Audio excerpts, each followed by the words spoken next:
Well, good morning, everyone, and welcome to the Fiber Broadband Association's Five for Breakfast. We're now in our 23rd episode of 2024. But before we kick off, I'd like to thank Wesco, the platinum sponsor of Five for Breakfast. Today I'm here in beautiful Deer Valley in Park City, Utah, where we held our latest Regional Fiber Connect workshop. And it was just an amazing event. We've heard from so many great speakers and panelists, such as the Utah State Broadband Director, the Utah Department of Transportation Fiber Connectivity Director, the Governor's Office Economic Opportunity, and a number of just amazing fiber service provider speakers. Just a fantastic event, and who wouldn't love being here in Deer Valley? Just a beautiful day here. Our next event is our annual Fiber Connect 2024 conference in Nashville, July 28th to 30th. We are expecting a record crowd this year. We have a record every year, but our registration is already 30% ahead of last year's record. So we're going to have probably about 5,000 folks from the industry, largest fiber broadband event in the world. So if you haven't registered, please do so ASAP to get your hotel room at the Gaylord, because you're not going to want to miss that. And then after Fiber Connect in Nashville, we're going to be in Des Moines, Iowa, and that'll be in September. Then we'll be in Canada, Calgary, in October, and then Albuquerque in New Mexico. So a lot of great events. And then also in a few weeks, we'll be in Latin America. We'll be in Peru, so Lima, Peru, for those that have interest in Latin America. And then we'll be in Panama City later in the spring, or excuse me, in the fall. That brings us today's Five for Breakfast session. Our guest today is Bill Hogg, the CEO of Gigapower, who's going to join me for a fireside chat to discuss the joint venture between AT&T and BlackRock to deploy a wholesale open access multi-gigabit fiber network to cities outside the AT&T footprint. But before I formally introduce today's guests, I'd like to introduce David Norris from our team, who's going to walk us through some housekeeping items. Thank you very much, Gary, and good morning to everyone who's joined us today. We appreciate it. Before I go over a couple of logistics, I'd like to once again thank our platinum sponsor of Fiber for Breakfast, Wesco. Now, please keep in mind, all participants are in listen-only mode today. To ask a question, please type it into the question box, which is located within the control panel on the side of your screen. We will host a Q&A session with our panelists following our fireside chat here, so please do ask your questions. We appreciate it. This presentation is also being recorded and will be available on FBA's website within 24 to 48 hours. You can find that recording in the Events tab under the Fiber for Breakfast dropdown option. Finally, at the conclusion of today's presentation, you'll be prompted to complete a brief feedback survey. Please take a moment to do so. We really appreciate that input. And with that, I will hand things back over to Gary to get us started. Thanks, David. Good morning. I'm Gary Bolton, the President and CEO of the Fiber Broadband Association. Last week on Five for Breakfast, our guest was my great friend, Jeff Hainan, the Vice President of Research for Dell'Oro, who discussed his latest research on cable's path to fiber. Jeff reported that cable operators are getting squeezed with subscriber losses due to fiber competition in the long run and fixed wireless in the short run. The CapEx to support DOCSIS 4.0 rollouts are difficult to justify given the insufficient growth and slim return on investment. The quick summary is that you'll see DOCSIS 3.1 and 3.1 plus buy a little time while operating. These cable operators will be deploying fiber in greenfield and anywhere they face competition. Today on Five for Breakfast, I'm so excited. Our guest is Bill Hogg, the CEO of Gigapower, who's joined me in a fireside chat to discuss the joint venture between AT&T and BlackRock to deploy a wholesale open access multi-gigabit fiber network to cities outside AT&T's footprint. William Hogg is the CEO of Gigapower, and he's held numerous executive positions at AT&T, including President of Technology Operations, President of Technology Development, Executive Vice President of Global Customer Service, and President of Mobility Network Services, just to name a few. In May, just a year ago, in 2023, AT&T and BlackRock announced the launch of Gigapower, a joint venture run by William Hogg. Gigapower will provide open access platform for multi-gigabit networks deployed in new cities outside of AT&T's traditional footprint. Bill holds a Bachelor of Science and a Master's in Electrical Engineering from Georgia Tech, and an MBA from the University of South Florida. So with all that, welcome, Bill. And for audience, please type in your questions as we go, and we'll work them into the fireside chat. So I'm really, really excited. And Bill, let's just start with how you got here. Can you tell us a little bit about your career at AT&T and how you got tapped to run Gigapower? Yeah, it's had a fantastic career at AT&T. As you mentioned, I did a whole bunch of different jobs across a number of different parts of the business units. And that's, I think, one of the great things about AT&T is that you have an opportunity within the same company to do so many different jobs. My last job, I was running the network for both the wireless and wireline side of our business around the globe. So certainly have a lot of experience planning, building, constructing, operating, repairing networks, fiber and wireless. So when I had retired in 2018, in January of 2018, and a few years later, John Stankey, the CEO of AT&T, talked to me about this idea they had about going out of region and building this platform, this open access platform. And I thought it was interesting because if it were just building another fiber network, I've been there, done that. I did that for a whole career. But what I found intriguing was the idea of creating this open access network, something that you'd be able to share amongst multiple ISPs. And you think about it, you go, okay, economically speaking, it makes a lot of sense. You have a single network that you build and multiple ISPs ride on it. I mean, it's pretty straightforward. You get better utilization, you're very efficient from your CapEx perspective. So economically, I think everybody looks at it and goes, okay, yeah, that makes a lot of sense. But emotionally, when you think about historically operators wanting to own and control the network and have it be a differentiator, I thought it was very progressive of AT&T to look at this and go, we're going to go explore this really different model. And so I found that intriguing.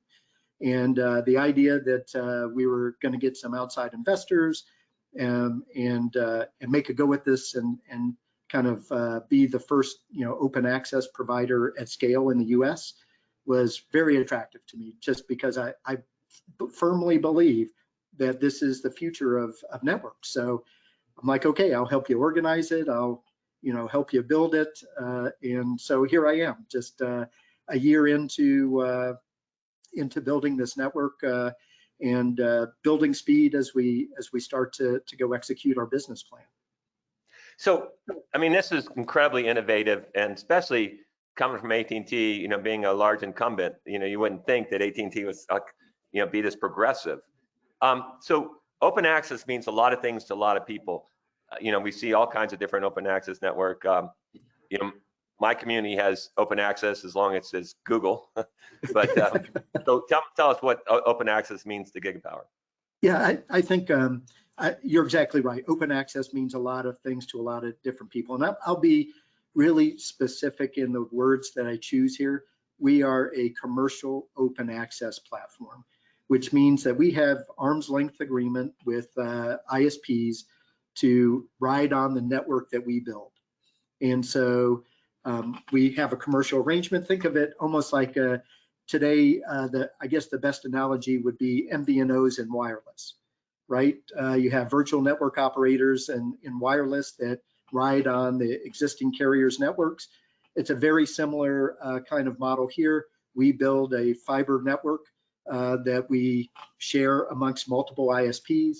We provide TM form standard APIs to interface with our network, so it's easy to onboard to our platform in a standard way, and it allows multiple ISPs to offer service over the same network.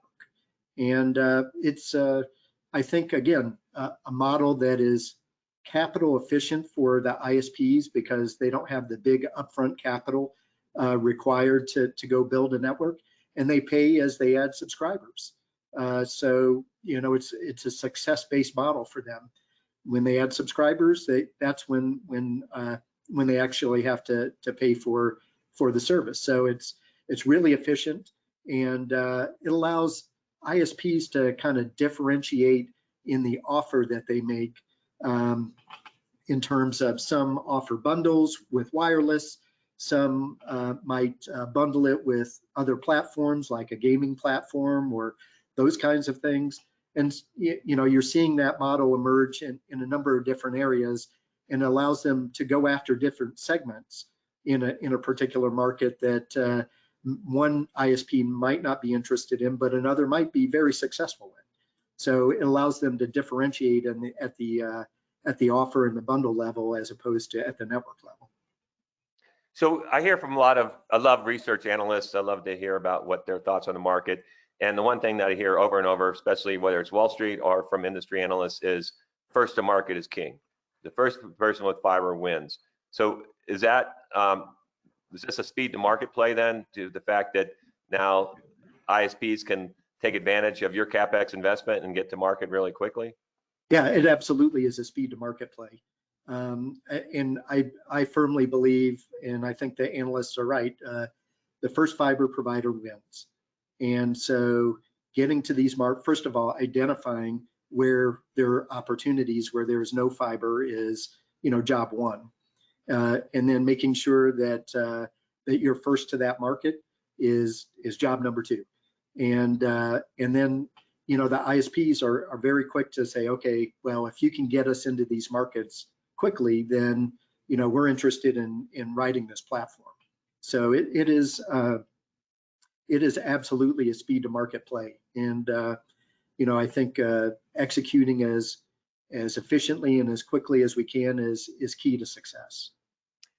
Yeah, yesterday here at our conference, a lot of people are taking advantage of Utopia's network, that these operators saying that they're building their own networks, but they can augment to other areas and they can use the open access to augment their footprint and be able to get speed to market. So are you seeing that, anticipate that that's what other ISPs will do? They'll build their own footprint and then they'll augment to your footprint to have greater subscriber reach? Yeah, I think there are a number of different models that come out of this. If you look at AT&T as our anchor customer, they're actually an out of territory play, right? As you mentioned in the opening. So we don't build anything inside of AT&T's existing ILEC territory. Everything is, kind of, I'll call it greenfield for AT&T outside of their footprint. We've spoken with a number of ISPs that are not facilities based. And so their entire play is riding on other people's networks. They don't own any of their other facilities. And then there's some that have the hybrid that you mentioned, which is they have some of their own network in a particular area, and they may use Gigapower to expand that footprint or fill in areas where they're not interested in building their own network, but may ride another network like Gigapower to help fill in their footprint and provide a contiguous fiber offering. So tell us what you're building. So you call them multi-gigabit. So what's that mean? What are your service offerings? So we're building an XGS-PON network, and at this time it's capable of 10 gigabits per second, upgradable to 25 gigabits per second in the future. Wow. So and that's just with the software and optics upgrade. So we wanted to make sure that we invest in a network that's going to be future-proof and that will be able to grow with the demands of subscribers as they need more and more speed. And so building that network out to 1.5 million customer locations initially in the first phase, with an opportunity to expand that in the future. So we think that there's a great opportunity in front of us to build a future-proof fiber network and then expand, beyond that as opportunities present themselves. So I get tons of questions from the audience. The first one there is, do you see a wholesale model as attractive for brownfield networks? Yeah, I mean, that's a lot of what we're doing here is a wholesale model. I think that, and you've seen some recent deals announced with T-Mobile and Lumos and others where there's a wholesale model out there that is emerging. Certainly Gigapower is right at the center of that, but there are others that are also starting to emerge as well. So I think you're starting to see the market move a little bit in this space, mainly because capital is scarce right now, and companies are having to make difficult decisions about capital allocations, but they don't want to miss the opportunity to be able to bring fiber to subscribers. So I think finding new ways to come to market, the wholesale opportunity being one, is starting to emerge as a capital efficient way to come to market and still bring broadband. Well, it certainly reduces the barrier entry to, with a lot of lowers the CapEx significantly. Yes, it does. So another question comes in. So ISPs use the same fiber and optics and so forth. So who does the provisioning and install? So what's your model there? Yeah, so for our initial anchor customer, we are doing the provisioning and the installation and repair. So through these APIs that I mentioned before, ISPs can do scheduling, they can do repair tickets, they can do quality checks, qualifications, so and take an order. So they can take an order just like they do today, send that order over to Gigapower through these APIs. We'll provide them some scheduling for appointments. We roll a truck to do the drop, to do the installation in the home, to test Wi-Fi for them. And then if there's a repair that's required, they'll schedule a repair appointment, and we will roll a truck and actually do the repair in home as well. There are a whole bunch of different models, but that's the one that we're executing on with AT&T, and it's working well. Fantastic. So for my, our community utility provides the fiber, and then Google Fiber provides the drop and then the service. So you guys would do the drop and install the ONT and put the gateway in place and then send the bill and so forth? Right. Yeah. Now the actual bill at the end of it comes from AT&T in this case, because they own the customer relationship. We are the arms and legs behind that actually do the installation and the network and repair. So the subscriber basically would just see their visibility be whoever the ISP that's leasing your facility. Correct. We don't have a retail relationship with the customer, just the wholesale relationship with the ISP. So it's AT&T branded service in this case. If you go to the AT&T website and you type in your address here in Phoenix and say, is service available? The AT&T system will go to our platform and say, is service available? If the question is, if the answer is yes, they can order it just through the AT&T website, just like they would in territory, and all the work behind the scenes is handled by our platform. Okay, so this is another question that came in, but so the billing, the call center, the support is all done from the ISP? Correct. Interesting. So yeah, so yesterday at our event here, people were talking about the Utopia model, and the access is billed by Utopia, and then the service is billed by the ISP. But you would only see one bill as a subscriber, and that's from the ISP, and then the ISP would then pay you from that. So it's totally, you guys are invisible pretty much to the subscriber. Yeah, we're completely in the background. And then if a lot of ISPs are trying to differentiate with in-home experience, so being able to provide, mesh Wi-Fi and other features and so forth. So that would continue on. They would put their own gateway in, or they would give you the gateway they want to be installed, or? Right. In the case of AT&T, right now, they provide the gateway.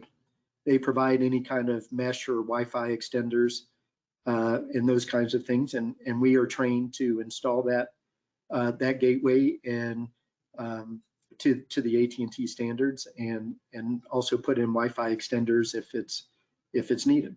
So we try to provide the exact same experience that you would get in territory at AT&T.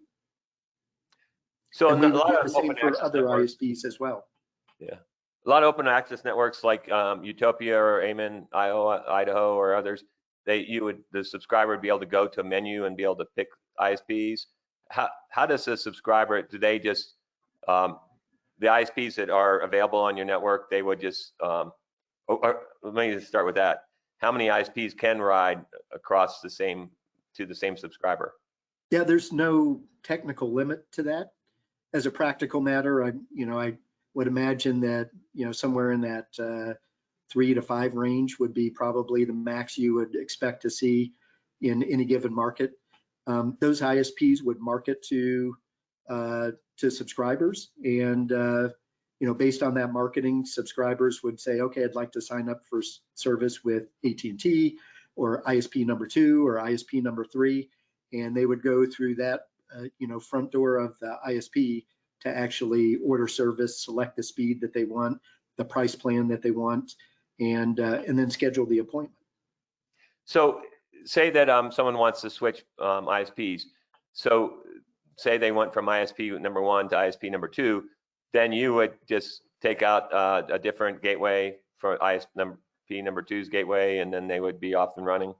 Right, or in some cases, since the drop is and the ONT are already there, the ISP number 2 may send them a self-install kit and just mail them the gateway. Just drop it in mail, and they just plug it into their. Yeah, they just plug it into the fiber jack, and away they go. Yeah, that's what my Plume pods, just very, very easy self-install and so forth.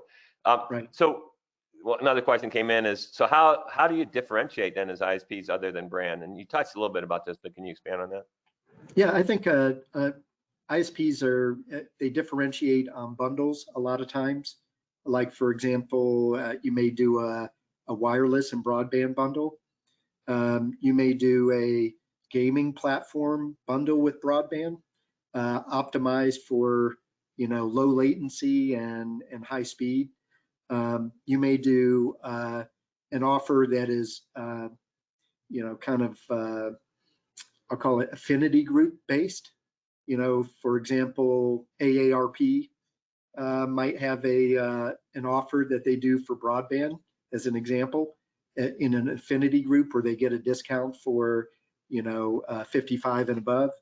So there are all sorts of different ways to differentiate what they offer over broadband and how they bundle it together. So it's and the nice thing is they have a lot of flexibility to tailor different speeds, different speed tiers, different offers.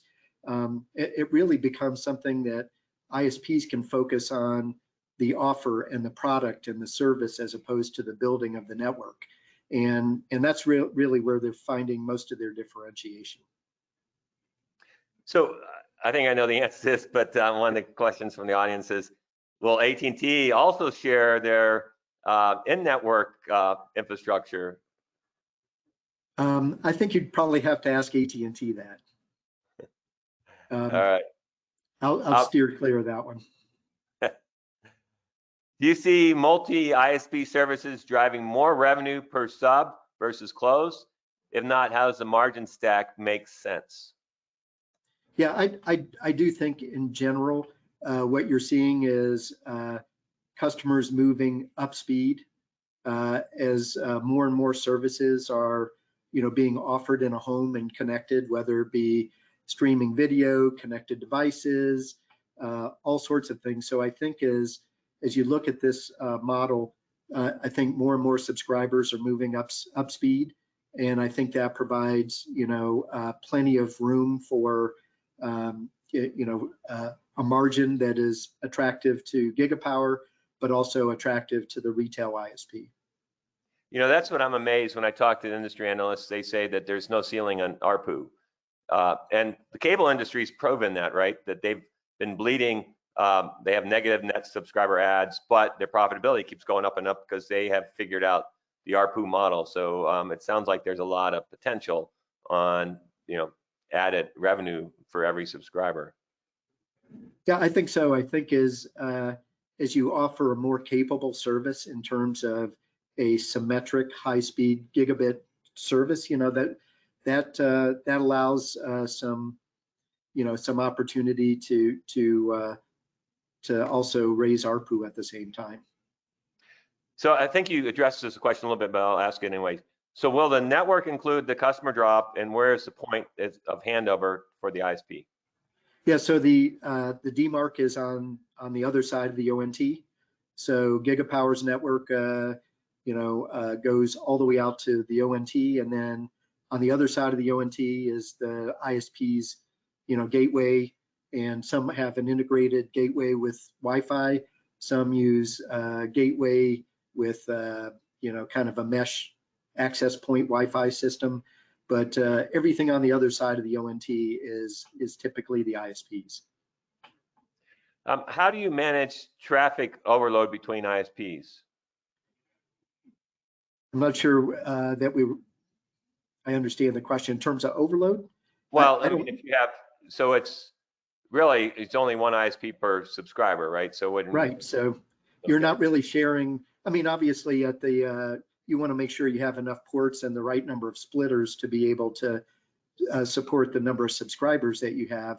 But in terms of ISPs competing for bandwidth, they're really not competing for bandwidth. We've sized this such that, it's more sized for the number of subscribers as opposed to a particular ISP. So, I mean, there's a million questions here, and I think everybody's really excited about what you guys are doing. It is very novel. Tell us a little about, okay, so what cities are you signed up for? Where are you in your $1.5 million rollout, $5 million home rollout? You got 3 years, right, phase one? So right now we're in Phoenix, Las Vegas, Albuquerque, Panhandle, Florida, Orlando, Wilkes-Barre, Scranton area, Charlotte metro area. It also includes a little bit of South Carolina. So we're in Minneapolis. So we're all over the place, but really, and in construction in all of those markets right now. So these are all pretty high propensity to spend areas. With BEAD coming out, how's that change your plan? Are you guys going after BEAD money and going to hit some more harder to reach, underserved areas? Yeah, we're being opportunistic on that. We've spoken with a lot of broadband directors, and they like the open access model. In fact, they prefer that because they don't have to pick winners and losers. They just pick a provider and can bring multiple ISPs that will enhance competition in those areas. But what we're looking for in that space is adjacencies, adjacent to our markets where it makes sense, and we can serve those underserved or unserved areas. We're not likely to build islands out in the middle of nowhere that don't have some kind of adjacency to our footprint or to future phase 2 footprint. So adjacency is king, and you'll be able to scoop up as many adjacent areas as possible to. Yeah, you want to make sure that you have critical mass in a particular geography. If you're going to have a workforce there that's going to do installation and repair, you don't want to do it for 5,000 in an island. You want to do it for hundreds of thousands in a market. So tons of questions about who you're using for contractors and how people can help you out and so forth. So I'll let you go through all those questions afterwards and respond to anybody that you might want to respond to. But, I joked a little bit about our community, open access. It's been life-changing. When Google Fiber came in and Huntsville Utilities put fiber to every member of our city, then basically I went from 0 fiber to I have 4 different providers providing fiber across my front yard.